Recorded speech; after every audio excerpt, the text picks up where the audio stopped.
तो दोस्तों बात करूंगी इस वीडियो में डिफेंस सेक्टर के शिपिंग सेक्टर से रिलेटेड टॉप 3 स्टॉक्स के बारे में, जिसमें आपने देखी है ज़बरदस्त तेज़ी। कौन से स्टॉक में अब आगे क्या फ्रेश व्यू रहने वाला है। तो दोस्तों जीआरएससी के बारे में बात करेंगे इस वीडियो में, मैज़गांव डॉक के स्टॉक के बारे में बात करेंगे और बात करेंगे कोचिन शिपयार्ड के स्टॉक के बारे में।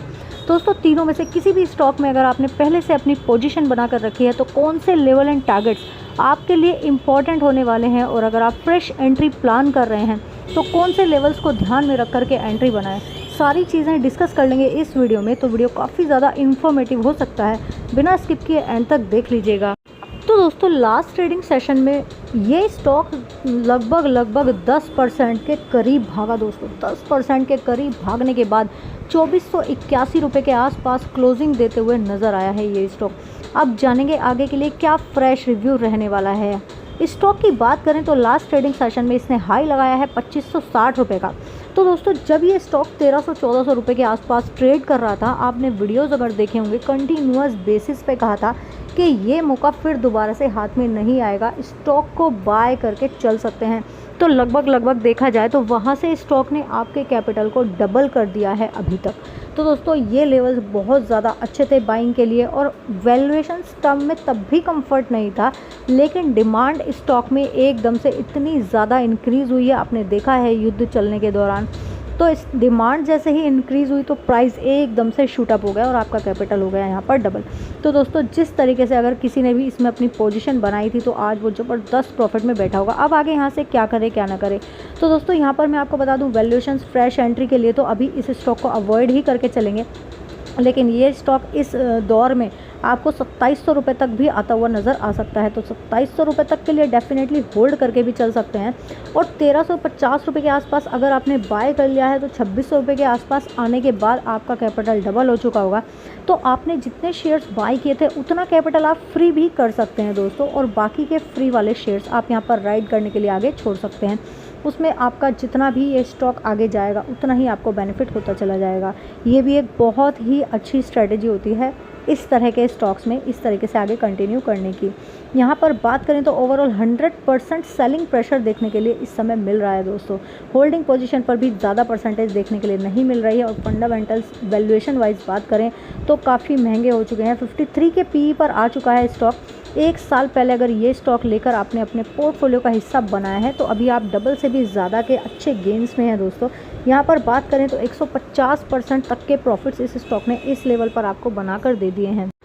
अब बात कर लेते हैं दूसरे स्टॉक के बारे में दोस्तों, जिसके दौरान डिस्कस करूंगी आपके साथ मैज़गांव डॉक का स्टॉक। और स्क्रीन पर आपके सामने मैंने यहाँ पर लगा दिया है मैज़गांव डॉक का स्टॉक, जो लास्ट ट्रेडिंग सेशन में लगभग 11% के करीब की तेज़ी दिखाते हुए 3522 रुपये के आसपास क्लोजिंग देता हुआ नज़र आया। दोस्तों ये स्टॉक भी धुआंधार तेज़ी से भागा है, लेकिन इस स्टॉक में भी आपको सेम स्ट्रेटजी ही फॉलो करनी है। 3800 तक के टारगेट्स को फॉलो करके चलेंगे।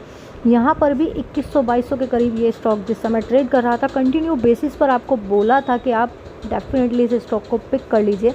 हालांकि डबल तो नहीं हुआ है यहाँ पर हमारा कैपिटल, लेकिन काफ़ी शानदार रिटर्न्स इस स्टॉक ने बना करके दे दिए हैं।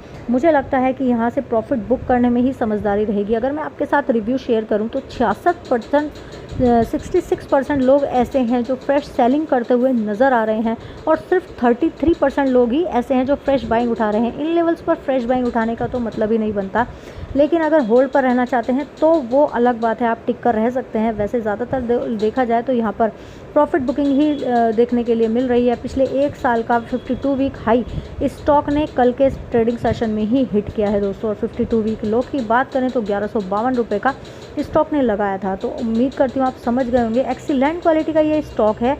आपको बता दूँ 51 के पीई पर आ चुका है, और अगर एक साल की बात करें तो एक साल में ये स्टॉक अभी आपको 188% के ज़बरदस्त रिटर्न्स बनाकर दे रहा है।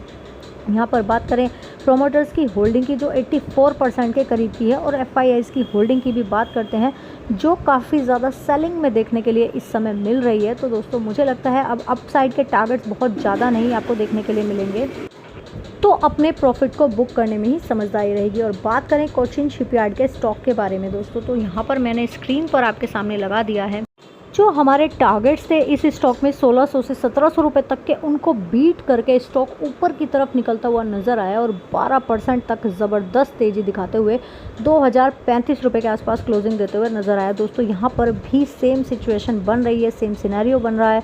हालांकि इस स्टॉक में देखा जाए तो बाकी दोनों स्टॉक्स की बजाय अभी थोड़ा बहुत स्टेमिना बाकी है। 2500 तक के टारगेट्स भी आपको देखने के लिए मिल सकते हैं। स्टॉक को अभी होल्ड करने की सलाह रहेगी। थोड़ा बहुत प्रॉफिट निकालना चाहें तो बुक करके चल सकते हैं, वो आपकी अपनी इच्छा पर डिपेंड करता है। दोस्तों यहाँ पर सेलिंग का अच्छा वाला प्रेशर भी देखने के लिए मिल रहा है। और बात करें फंडामेंटल्स लेवल की तो वहाँ पर एक्सपेंसेस हो चुके हैं डेफिनेटली। 64 के पीई पर आ चुका है ये स्टॉक और एक साल की बात करें तो 51% के इसने रिटर्न्स आपको बना करके दिए हैं। बहुत सारे इन्वेस्टर्स बहुत लंबे समय से इस स्टॉक में स्टक हैं और फंसे हुए थे, परेशान हो रहे थे, लेकिन आप देख सकते हैं आपकी सारी परेशानी का सोल्यूशन जो है स्टॉक ने आपको 3 से 4 दिन में ही बनाकर दे दिया है। यहाँ पर बात करेंगे दोस्तों, अगर ये स्टॉक की क्वालिटी की बात करें तो बहुत ही ज़्यादा अच्छी क्वालिटी का ये स्टॉक है। और दोस्तों यहाँ पर बात करें प्रोमोटर्स की होल्डिंग की, जो 68% की प्रोमोटर्स ने बनाई है।